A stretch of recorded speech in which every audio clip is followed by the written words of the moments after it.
La primera vez que Leopoldo Galtieri ganó, no hubo himnos, ni banderas, ni aplausos. Hubo una puerta que se cerró suave. Hubo olor a café recalentado y a cuero húmedo. Hubo un papel con nombres, direcciones, horarios. Y hubo algo peor, la tranquilidad administrativa de quien firma sin temblar. Imagínate la escena, madrugada, luz amarilla de oficina, un sello que golpea la hoja como si fuese un martillo de juez. Afuera, una ciudad duerme. Adentro, un hombre decide quién deja de existir de manera oficial, sin mancharse las manos. Porque para eso están los engranajes. Esa es la promesa oculta de esta historia. No la del general que gritó desde un balcón, sino la del burócrata del miedo que aprendió temprano que el poder no se consigue con épica. Se consigue con disciplina y con pactos sucios. Y acá viene el contraste que te deja con sabor mezclado. Galtieri no era un monstruo nacido del barro, como en las películas. Era, al principio, un pibe correcto, de familia de laburo, con aspiraciones claras. Un pibe que podía haber terminado como tantos, con uniforme, con carrera, con una vida ordenada. Pero eligió, y lo eligieron, para algo distinto. Ser el tipo que, cuando el país se quiebra, no duda. Eso te da satisfacción porque viniste a buscar lo que no te contaron, y acá está. Te prende el interés porque querés ver hasta dónde llega. Y te da asco porque, cuando te das cuenta de cómo se construye ese camino, entendés que la violencia no siempre llega gritando. A veces llega en silencio, prolija, con firma y fecha. Galtieri nació en Caseros, provincia de Buenos Aires, el 15 de julio de 1926. En su casa no había palacios, había códigos. La Argentina de su infancia era un lugar donde el ascenso social existía, pero era áspero. Lo ganabas con estudio, obediencia y esa idea bien arraigada de que el orden vale más que la discusión. A los 13 años entró al Liceo Militar General San Martín. 13, todavía un nene. Ahí, en esos pasillos con olor a cera y a lana mojada, aprendes dos cosas que después te quedan tatuadas. Que la autoridad no se cuestiona y que la humillación se traga. En el liceo, lo curioso, y esto es un guiño que parece chiquito pero después pesa, es que compartió época con gente que terminaría en veredas muy distintas. Entre esos nombres estuvo Raúl Alfonsín. Pensalo un segundo, el futuro presidente de la democracia argentina, en el mismo ecosistema formativo donde se modelaba la idea del orden y de la nación como una religión civil.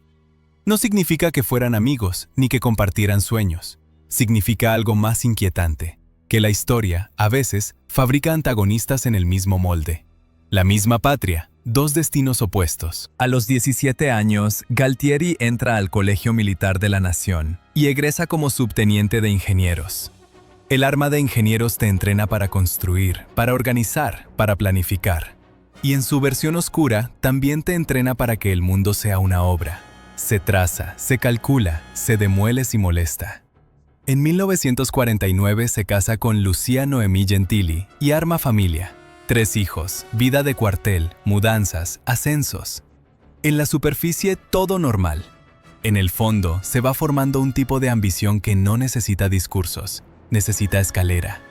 Los años pasan y el país cambia de piel una y otra vez. Golpes, gobiernos débiles, estallidos sociales, guerrillas, represión. El ejército se mira al espejo y se cree reserva moral de la nación. Esa frase, esa idea, es peligrosa porque te permite justificar cualquier cosa con tal de salvar algo abstracto. Galtieri crece en ese caldo. En 1969, durante el segundo Rosariazo, aparece una foto mental que funciona como preludio. Soldados avanzando en calles calientes, piedras, gases, corridas, un país joven que grita y un Estado que responde con plomo. Galtieri participa como uno de los jefes de la represión. 2 muertos, decenas de heridos. Y ahí hay un aprendizaje que lo acompaña. La política, cuando se vuelve calle, se resuelve con fuerza. No con acuerdos, no con escucha, con fuerza. Para principios de los 70, su carrera sigue. Comandos, logística, Estado Mayor. Son palabras frías, pero esconden lo esencial. Estar cerca del tablero donde se reparten destinos. En diciembre de 1974, Galtieri asume como segundo comandante del segundo cuerpo de ejército en Rosario. Y ahí aparece el primer gran eje dramático de esta historia, el rival, Roberto Eduardo Viola. Viola no es el bueno, ojo. Viola es otra cara del mismo edificio, otro general del mismo proceso. Pero dentro de ese mundo, las diferencias importan. Viola es más político, más de rosca institucional, más cuidadoso con las formas. Galtieri, en cambio, es más directo, más de mando vertical, más de se hace así. Los dos pueden sentarse a la mesa y hablar de nación, subversión y reorganización. Pero compiten por algo que nadie admite en voz alta. ¿Quién va a ser el dueño del timón cuando el barco empiece a hundirse? En 1975, con Videla al comando en jefe del ejército, Galtieri queda como jefe de operaciones del Estado Mayor y Viola es el titular del Estado Mayor. Los dos alineados en el sector legalista, dentro del propio ejército, que es una manera elegante de decir, vamos a hacer lo que queremos, pero con papeles. Y esa es la clave. El terror más eficiente no siempre es el que grita, es el que se archiva. Llega 1976. Golpe de Estado. Comienza el proceso. En Rosario y en la zona del Segundo Cuerpo, el dispositivo represivo se vuelve una maquinaria. Galtieri, como comandante del Segundo Cuerpo entre 1976 y 1979, tiene jurisdicción sobre provincias enteras: Chaco, Corrientes, Entre Ríos, Formosa, Misiones, Santa Fe. Ese mapa no es geografía, es control. Es redes de inteligencia, listas, operativos, centros clandestinos, coordinación con fuerzas de seguridad. Y acá es donde lo oculto deja de ser misterio y se vuelve método. Porque mientras la propaganda habla de pacificación, lo que pasa en la sombra es otra cosa. Secuestros, desapariciones, tortura, miedo como política pública. Y el rol de un comandante no siempre es estar en la sala donde se grita. A veces es peor. Es garantizar que el sistema funcione, que haya combustible, que haya vehículos, que las órdenes bajen, que nadie frene la cadena. La responsabilidad se vuelve difusa a propósito. Si todo es un engranaje, nadie es culpable. Y sin embargo, todo sucede. Lo asqueroso, y acá aparece la tercera emoción del gancho extendida en la trama, es que ese tipo de poder te da una sensación de eficiencia. Y la eficiencia seduce. Te hace creer que sos imprescindible, que sin vos, esto se cae. Y cuando te crees imprescindible, ya estás listo para la siguiente etapa. No obedecer más, sino ser obedecido. En diciembre de 1979, Galtieri se convierte en comandante en jefe del ejército. Y también entra como miembro de la Junta Militar. Ahí cambia la música. Ya no es el tipo que ejecuta en una zona, ahora está en la mesa donde se define el país. Y esa mesa no es una mesa, es una jaula con 3 fieras. Ejército, Armada, Fuerza Aérea, cada uno con su ambición, su orgullo, su miedo a perder. Y mientras el país se desangra económicamente, mientras la legitimidad social se evapora, la interna militar se vuelve una guerra fría. Se espían, se miden, se desgastan. Y Galtieri, que parecía solo un soldado, demuestra que también sabe jugar. Acá entra el reloj, que le pone límite al protagonista. Porque el poder de la Junta no es infinito. Se nota el cansancio social, se nota el aislamiento, se nota el fracaso económico. Y los propios militares lo saben. Si no logran un golpe de efecto, se los lleva puesta la historia. Entonces el tiempo se vuelve enemigo. Galtieri tiene, en términos reales, una ventana corta para hacer su movimiento. Si duda, lo reemplazan. Si espera, lo devoran. Si no ofrece algo grande, lo dejan solo. Y ahí ocurre el giro que muchos pasan por arriba. Antes de ser el hombre del balcón, Galtieri se vende como el hombre de Washington. En 1981 viaja a Estados Unidos. Se mueve con ayuda de contactos, se reúne con figuras del gobierno de Ronald Reagan, brinda por la amistad entre Argentina y Estados Unidos. Se deja mirar como aliado útil en la región. Llega a decir, después, que se sentía el niño mimado del país del norte. Ese detalle es clave por 2 motivos. Primero, porque le da respaldo simbólico para su jugada interna. Segundo, porque le inocula una ilusión peligrosísima: creer que el mundo te debe algo por ser aliado. Mientras tanto, Roberto Viola ya está en la presidencia de facto desde marzo de 1981. Pero Viola está hackeado. Crisis económica, peleas internas, un gobierno que no logra controlar la calle ni ordenar a los propios. Y acá se enciende el conflicto central: Galtieri contra Viola. No es una pelea ideológica, es una pelea por supervivencia y por mando. Viola intenta pilotear con cierta apertura, con pequeños cambios, con una política que busca administrar el desgaste. Galtieri olfatea otra cosa: Si la dictadura se está cayendo, el que quede con el poder total por un rato puede reescribir el final, o por lo menos elegir cómo se va a recordar. Entonces Galtieri empieza a preparar el golpe contra Viola. No un golpe con tanques en Plaza de Mayo, un golpe quirúrgico, reuniones, presiones, pactos. Se junta con jefes de la Armada y de la Fuerza Aérea, se asegura apoyos, se deshace de generales que le molestan, limpia su propio camino. Y llega noviembre de 1981. El 21, Viola cede el mando al ministro del Interior por supuestos problemas de salud. La palabra supuestos es un arma política, porque en ese mundo la salud se usa como excusa elegante para sacar a alguien sin admitir que lo estás echando. El 8 de diciembre, Galtieri se reúne con Viola en Olivos y negocia la remoción. Negocia. Como si el país fuera una empresa y la presidencia un puesto gerencial. Acá viene el detalle más oscuro y más importante para entender lo que viene después, sin contarte todavía el después. Galtieri pacta con el almirante Jorge Isaac Anaya. Apoyo de la Junta a cambio de apoyar una idea que suena a epopeya y huele a desesperación. Un trueque. Un te doy esto si vos me das aquello. La nación convertida en ficha de póker. El 10 de diciembre, Anaya le presenta un ultimátum a Viola. Renuncia. Al día siguiente, la Junta lo remueve por razones de Estado. Razones de Estado. Esa frase que sirve para tapar cualquier cosa. Entre el 11 y el 22 de diciembre, un interino ocupa el sillón. Y el 22, Galtieri asume. 10 días. Contalos. 10. Ese es el límite de tiempo convertido en cuchillo. 10 días para que un hombre pase de general poderoso a presidente de facto. 10 días donde se define todo. La continuidad del régimen, la interna militar, el relato que van a venderle a una sociedad que ya no cree. Y Galtieri, que venía construyendo su ascenso como quien arma una estructura de hierro, llega al final de la escalera. Pero no llega limpio.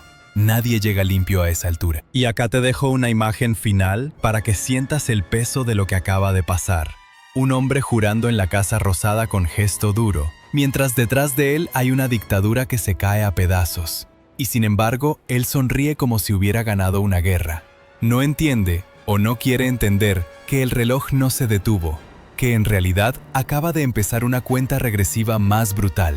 Porque cuando tomas el poder en un país agotado, con enemigos afuera y adentro, con aliados que te cobran caro, con un rival recién derrocado que todavía tiene gente, y con una sociedad que ya perdió el miedo, no estás subiendo a un trono, estás entrando a una trampa. La Casa Rosada no olía a gloria cuando Galtieri entró como dueño de la lapicera. Olía a madera vieja, a pasillos encerados, a teléfono caliente de tanto sonar.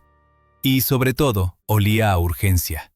La urgencia de un régimen que se estaba quedando sin aire. Afuera, la inflación mordía. Adentro, la Junta se miraba como se miran los socios cuando la empresa está por quebrar, con sonrisa tiesa y con cuchillos debajo del saco. Galtieri llegó con una certeza que lo empujaba como un motor. Si lograba un golpe de efecto rápido, podía torcer el destino. No necesitaba 10 años, necesitaba semanas. Y ese límite no lo imponía la Constitución, que ya no existía como brújula. Se lo imponía la realidad. La calle que empezaba a perder el miedo, los partidos que olían sangre, los sindicatos que volvían a levantar la cabeza y una economía que ya no se podía disciplinar con órdenes militares. El pacto que lo subió era también su condena. Porque Galtieri no llegó solo. Llegó montado sobre un acuerdo con la Armada, con el almirante Anaya como socio central y con la Fuerza Aérea mirando de reojo. Y cuando tu poder depende de socios armados, el primer día de gobierno ya estás pagando intereses. En privado, el mensaje era simple y brutal. Tenés poco tiempo, necesitamos una salida, y la salida tiene que ser grande. En público, el discurso se disfrazaba de serenidad, orden, normalización, promesas vagas de un futuro institucional. Pero la grieta entre lo que decían y lo que necesitaban se volvió un abismo. La obsesión de Galtieri era doble. Por un lado, quería mostrar que su mano era más firme que la de Viola, que él sí podía controlar el país. Por el otro, quería demostrar que su liderazgo no era el capricho de un cuartel, sino la apuesta inevitable de una Argentina que todavía tenía destino. El problema es que el país ya no estaba dispuesto a creer. Y entonces aparece el primer reloj de cuenta regresiva. El que nadie escribe en ninguna pared, pero todos sienten. Los primeros 90 días. 90 días para domar la economía, para frenar la protesta, para ordenar a la Junta, para hacer olvidar los crímenes, para esconder la sangre debajo de la alfombra y mostrar estabilidad. 90 días para que el mundo, y sobre todo Estados Unidos, siguiera mirándolo como un aliado útil y no como un problema. Galtieri quería jugar fuerte con Washington. Se había convencido, por contactos, por fotos, por palmadas diplomáticas, de que era el hombre confiable en el Cono Sur. Y ahí nace el primer gran autoengaño, el twist que después se vuelve tragedia: confundir cordialidad con respaldo incondicional. Hay una diferencia enorme entre que te inviten a la mesa y que estén dispuestos a quemarse con vos cuando el incendio empieza. Mientras tanto, la realidad local le golpeaba la puerta con botas de protesta. El país estaba caliente, y no por patriotismo, por bronca. La CGT y distintos sectores sindicales empujaban movilizaciones. Los partidos políticos empezaban a reaparecer en el espacio público. La gente común, la que nunca leyó comunicados militares, miraba el precio del pan y el sueldo que se licuaba. El régimen, acorralado, volvió a su reflejo más viejo: represión para comprar tiempo. Y eso fue gasolina. Cada golpe a un manifestante era una chispa, cada detención otro clavo en el ataúd de la legitimidad. Galtieri intentó mostrarse como conductor carismático, casi como un líder de tribuna, pero el carisma cuando viene del miedo no enamora, intimida.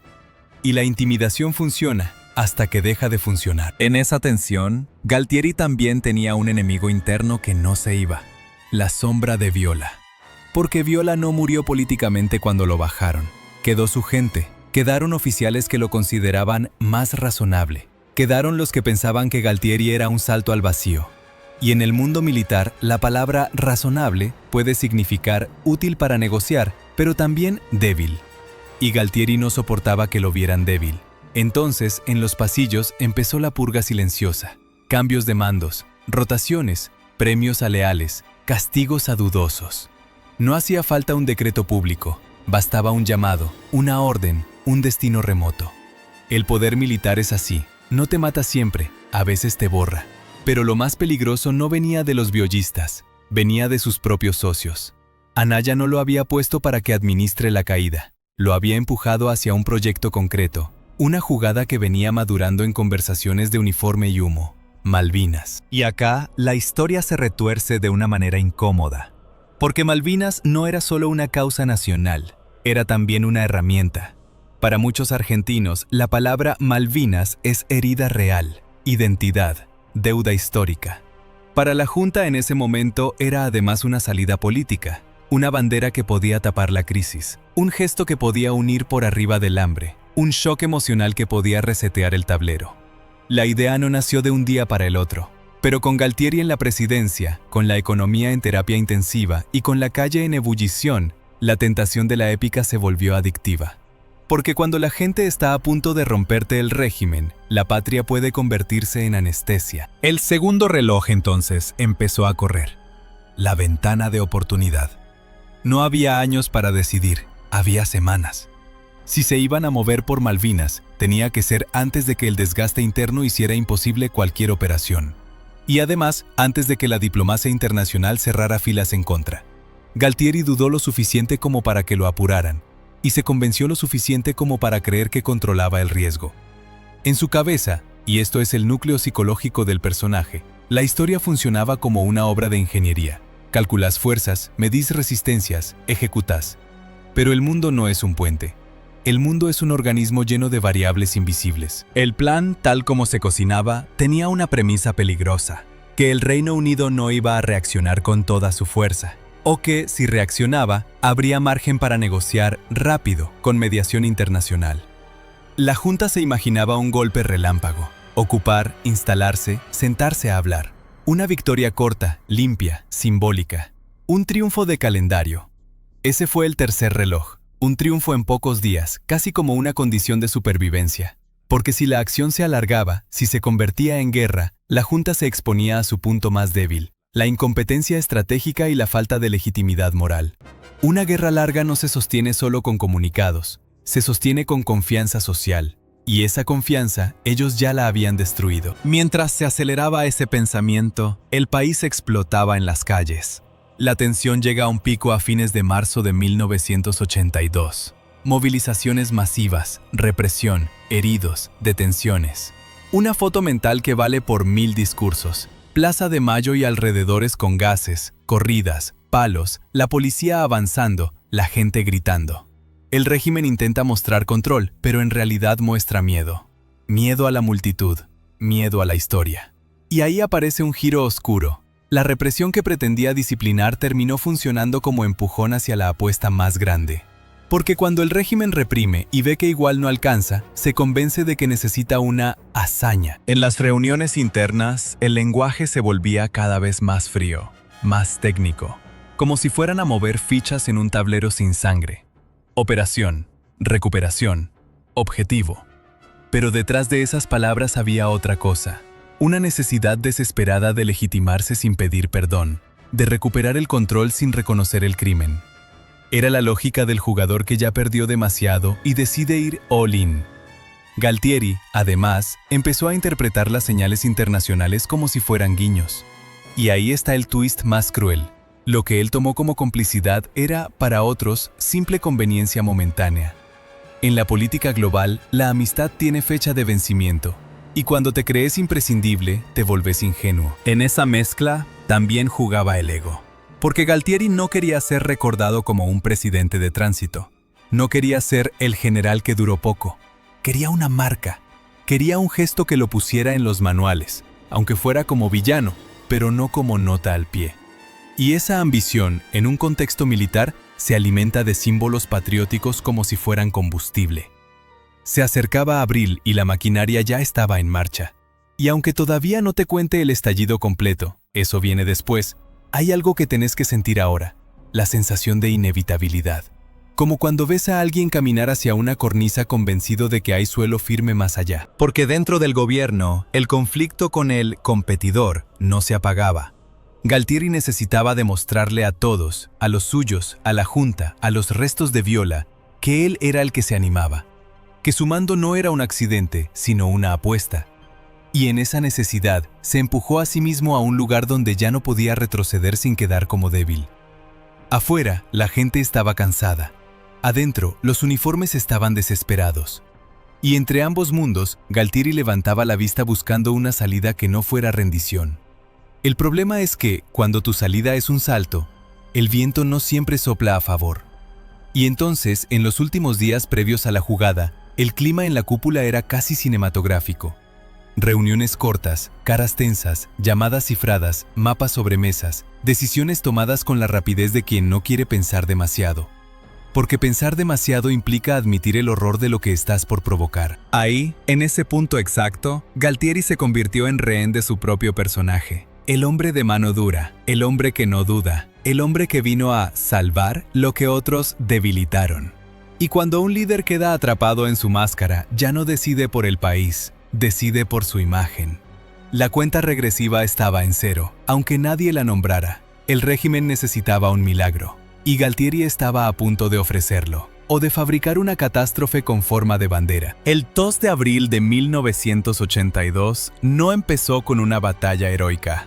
Empezó con botas mojadas, viento filoso y un silencio raro, como si el Atlántico Sur estuviera conteniendo la respiración. Para la Junta, esa madrugada era el truco perfecto. Un golpe rápido, una bandera izada, un comunicado triunfal y después negociación. Para Galtieri era más que una operación, era la oportunidad de tatuarse en la historia con una sola palabra: recuperación. En Buenos Aires, la escena era otra. Teléfonos sonando como alarmas, oficinas donde nadie dormía, mapas extendidos como piel sobre mesas. Y en el centro de todo, Galtieri con su máscara favorita, la del hombre seguro. El general que no duda, el que vino a enderezar el rumbo. Pero debajo de esa máscara había un reloj invisible marcando segundos a los golpes. Si Malvinas no se resolvía rápido, el país y la Junta se lo iban a devorar vivo. Ahí aparece el competidor, el rival que termina siendo más determinante que cualquier enemigo interno: Margaret Thatcher. Porque Galtieri imaginaba un Reino Unido cansado, lejos, tibio. Imaginaba diplomacia, no guerra. Y del otro lado, Thatcher veía otra cosa: una oportunidad de hierro para mostrarse implacable y recuperar autoridad. Dos líderes con necesidades distintas, chocando contra el mismo archipiélago. uno queriendo una victoria corta para tapar el derrumbe, la otra queriendo una guerra que reconstituya orgullo y poder. La rivalidad no era personal, hasta que lo fue, porque cuando dos gobiernos se juegan la supervivencia en un símbolo, dejan de negociar con la cabeza, negocian con el orgullo. Galtieri se subió a la euforia como quien se sube a un caballo desbocado. Plaza de Mayo se llenó, banderas, cantos, lágrimas. Y lo más incómodo de recordar, porque acá está lo oculto que nadie quiere mirar de frente, es que durante días la dictadura que había sembrado terror consiguió algo que parecía imposible, una multitud celebrándola. No por amor a los uniformes, por Malvinas, por una causa real, histórica, emocional. Y esa confusión, patria mezclada con régimen, fue el regalo más cruel, porque la gente sintió que estaba defendiendo un derecho, y la Junta sintió que estaba recuperando legitimidad.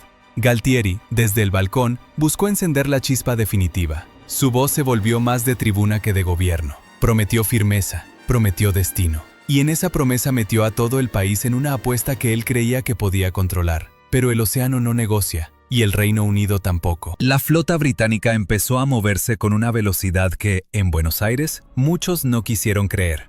En la cúpula militar, las primeras señales se interpretaron como presión, no como decisión.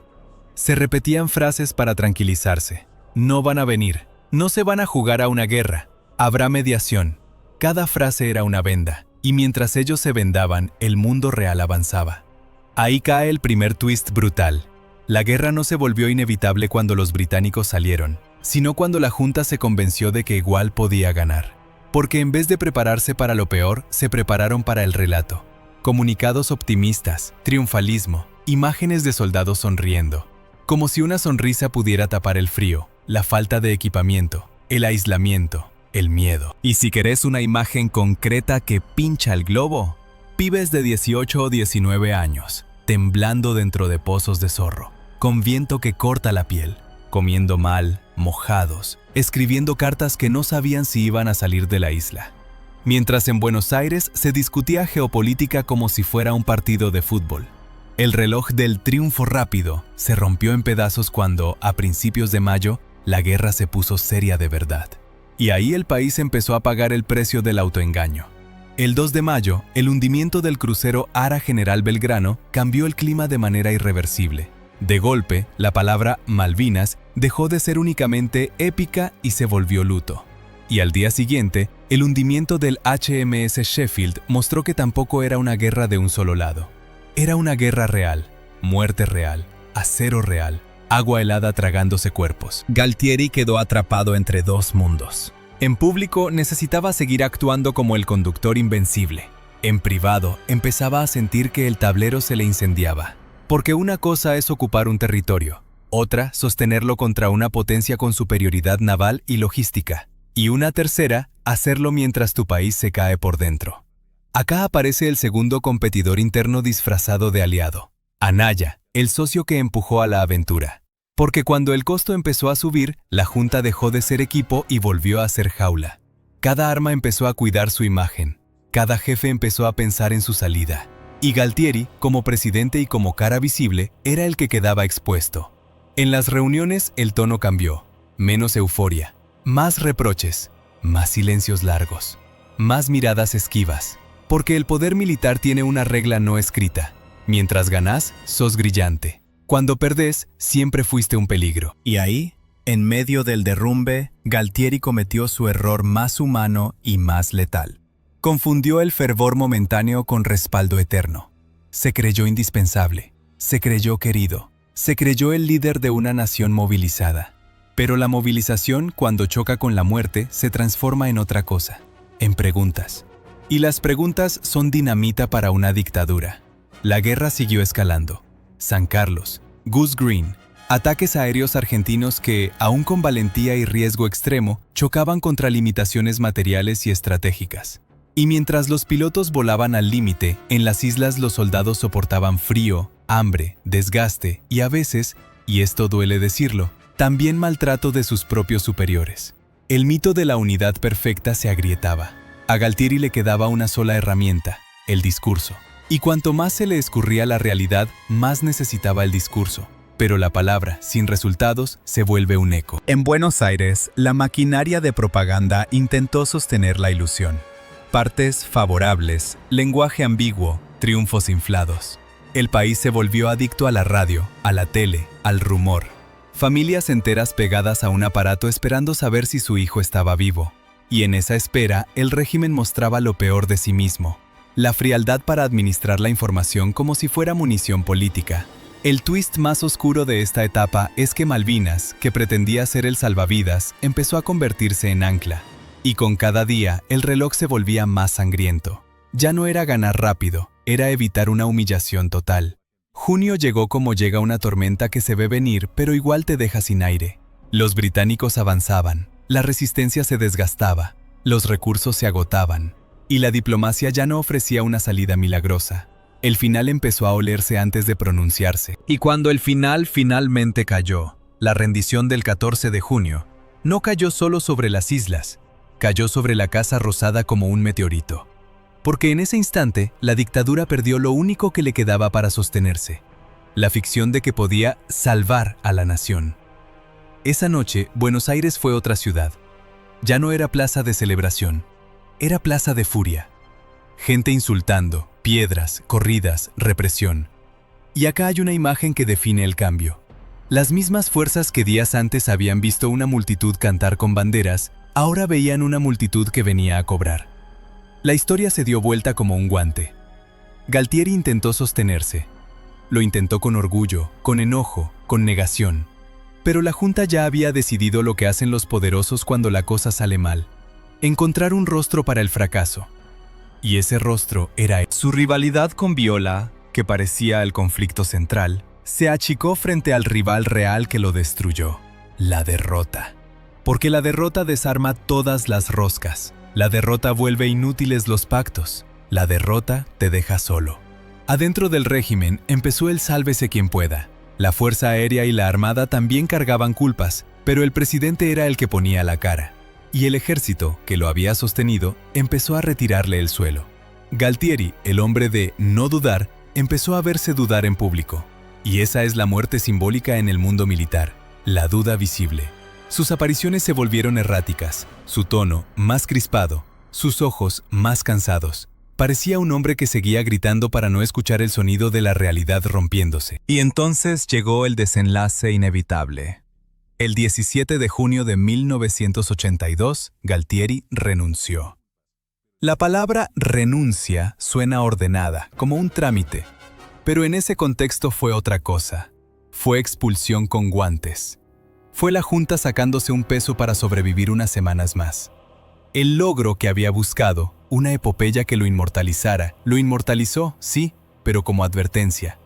Como el general que confundió una causa nacional con una salida personal. Como el líder que apostó la vida de miles a una narrativa. Como el hombre que creyó que el mundo funcionaba a fuerza de voluntad y no de hechos.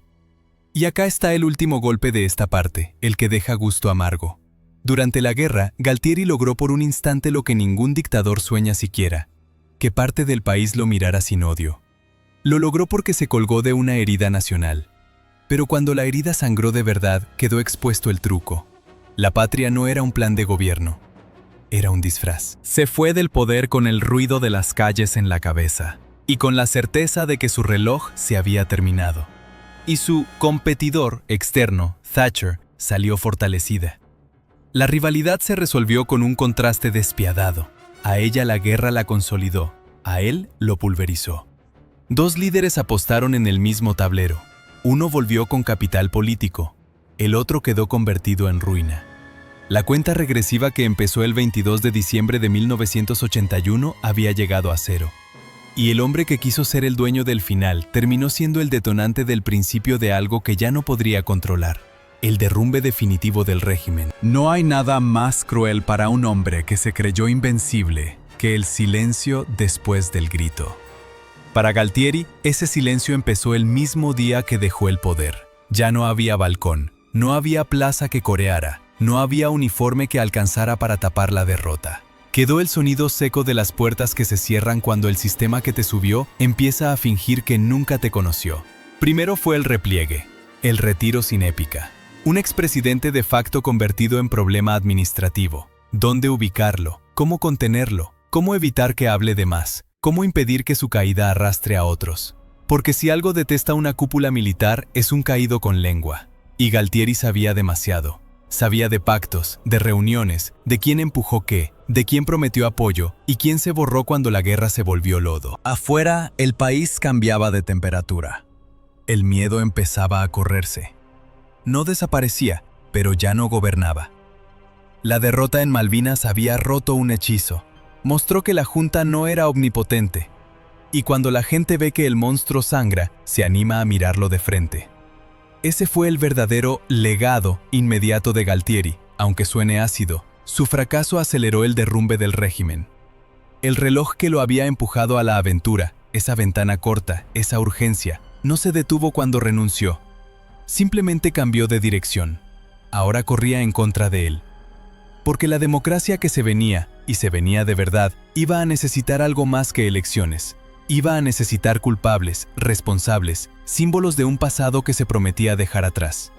Y Galtieri era un símbolo perfecto. El hombre del balcón, el hombre de la guerra, el rostro visible de la última gran apuesta del proceso. Pero la caída no fue instantánea. Durante un tiempo, el sistema todavía intentó protegerse a sí mismo. Se movieron fichas, se ordenó la transición interna. Se fabricaron discursos de reconciliación antes de que existiera una reconciliación real. Y en ese intermedio, Galtieri vivió lo que viven los caídos de los regímenes, una mezcla de humillación y autoprotección. Ahí aparece un twist interesante, uno que no se cuenta tanto porque incomoda. Galtieri no se pensaba a sí mismo como villano, se pensaba como soldado, como patriota, como el tipo que hizo lo que había que hacer. Esa autoimagen es un blindaje psicológico. Si te convences de que actuaste por la nación, todo lo demás se vuelve daño colateral, exceso, guerra, contexto. Y ese blindaje, llevado al extremo, convierte la culpa en resentimiento. Con el regreso democrático, la Argentina empezó a mirarse al espejo con otra luz. Y entonces llegó lo que para un militar de su escuela es peor que la derrota: el juicio. No solo el juicio formal, sino el juicio social, el juicio histórico, el juicio de una generación que quería saber, nombrar, entender. Para alguien como Galtieri, que venía de un mundo donde la orden se acata y punto, tener que responder preguntas era una afrenta. Su post-poder se partió en dos corrientes que se cruzaban como cables pelados. Una era Malvinas. La guerra como expediente, como condena, como debate público interminable. Consejos de guerra, responsabilidades por conducción, acusaciones de incompetencia, reproches internos. La derrota, puesta en papel. Y cada hoja era un recordatorio. El golpe de efecto que buscó terminó transformándose en prueba en su contra. La otra corriente era la sombra más larga, la represión ilegal. Porque por más que la guerra se lo hubiera comido todo en el imaginario, había familias buscando a sus desaparecidos, había sobrevivientes contando, había nombres volviendo a salir a la superficie como cadáveres que el río devuelve. Y el segundo cuerpo de ejército, Rosario, su jurisdicción, era una herida abierta. Galtieri, que había usado la burocracia para diluir responsabilidades, se encontró con la burocracia democrática rearmándose para perseguirlas. Y eso lo descolocó. Porque en su lógica, el Estado era una máquina al servicio del mando. En la nueva lógica, el Estado debía convertirse en una máquina de preguntas. Durante años, su figura quedó flotando en una especie de limbo. Condenado por un lado, protegido por otro, odiado por muchos, defendido por algunos sectores que todavía hablaban de guerra contra la subversión, como si el país no hubiera aprendido nada. Y ahí entra el elemento más turbio de la postdictadura: los indultos. Cuando la política decide pasar página antes de leerla completa, abre una herida distinta. En los años 90, hubo indultos que alcanzaron a figuras militares de la dictadura. Para mucha gente, eso fue una puñalada. No era solo una decisión jurídica, era un mensaje cultural, como si el dolor tuviera fecha de vencimiento.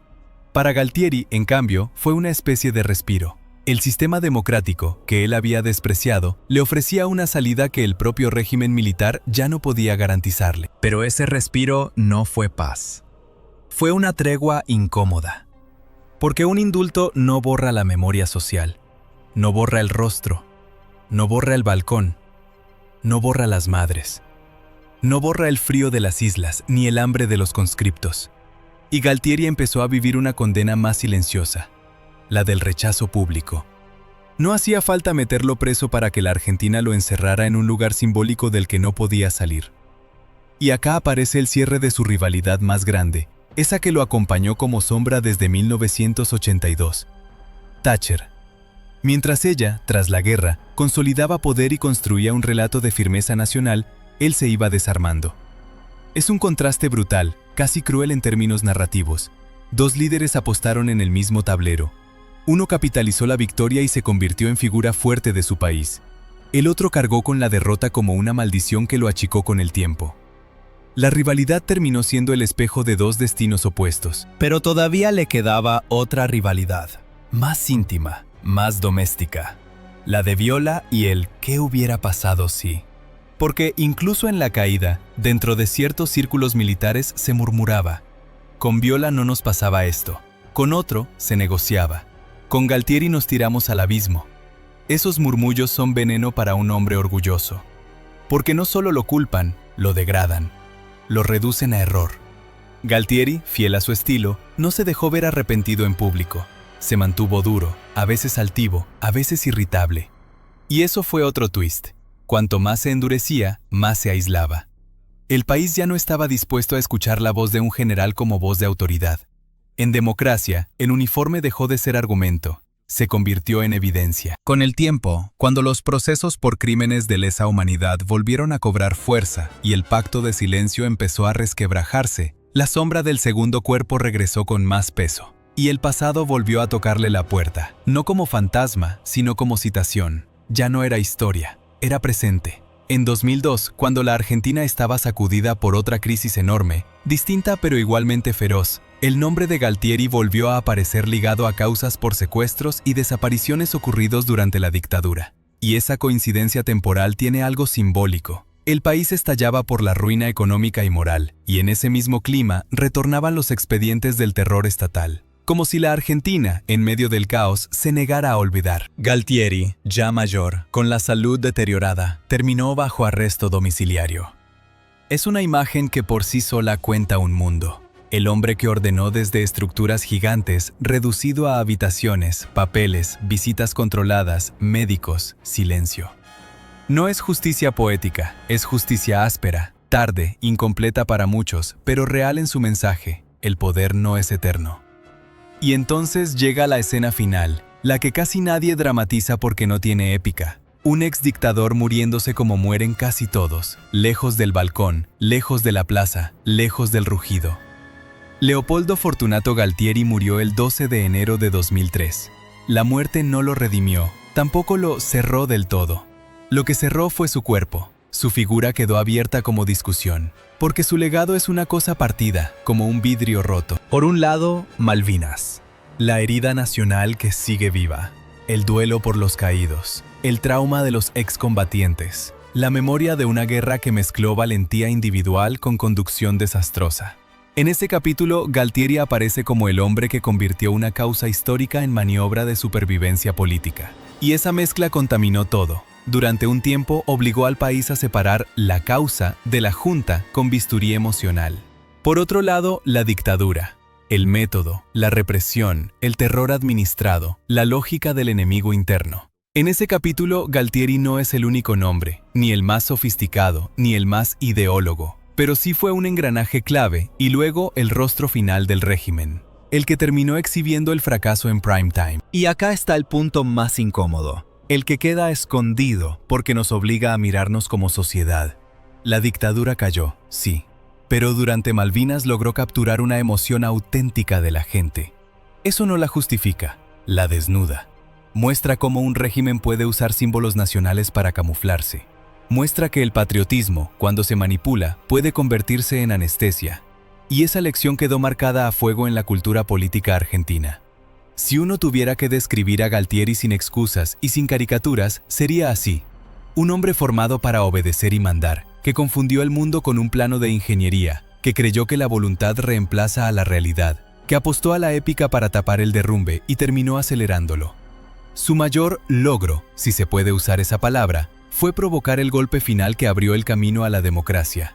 Y su mayor crimen, más allá de cualquier juicio, fue encarnar un poder que consideró a la vida humana como pieza movible. En el fondo, su historia es una advertencia con forma de biografía. Cuando un líder se siente acorralado por el tiempo, busca un acto grandioso. Y a veces ese acto grandioso no es salvación, es incendio. Y queda la última imagen, la que da satisfacción por cerrar el círculo, pero deja un gusto amargo. El balcón desde el que gritó «Victoria», simbólica, terminó siendo un eco vacío. La plaza que un día lo aplaudió terminó expulsándolo. El régimen que lo usó terminó soltándole la mano. Y el país, con todos sus dolores, siguió sin él.